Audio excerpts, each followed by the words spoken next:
Ezekiel 37, 11 hanggang 14.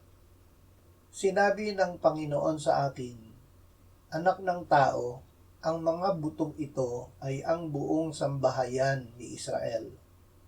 Narito kanilang sinasabi, ang ating mga buto ay natuyo at ang ating pag-asa ay nawala.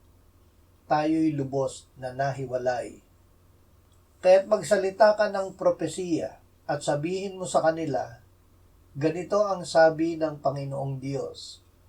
Narito aking bubuksan ang inyong mga libingan at aking pasasampahin kayo sa inyong mga libingan o bayan ko at aking pauuwiin kayo sa lupain ng Israel. Inyong malalaman na ako ang Panginoon kapag aking binuksan ang inyong mga libingan at aking pasasampahin kayo mula sa inyong mga libingan o bayan ko.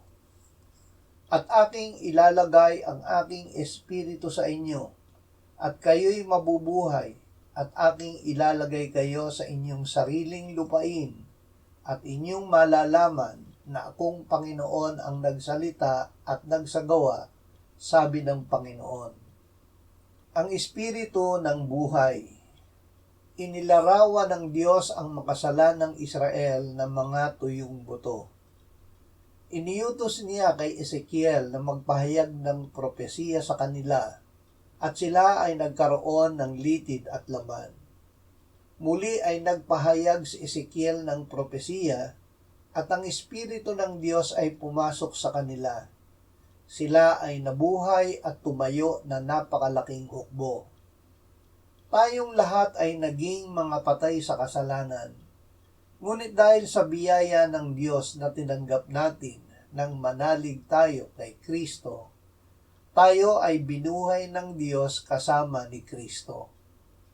Ito ay gawa ng Espiritu Santo. Ngayon ay wala nang kahatulan laban sa atin na mga na kay Kristo Jesus. Ang kautusan ng Espiritu ng buhay na kay Kristo Jesus ay nagpalaya sa atin sa kautusan ng kasalanan at kamatayan.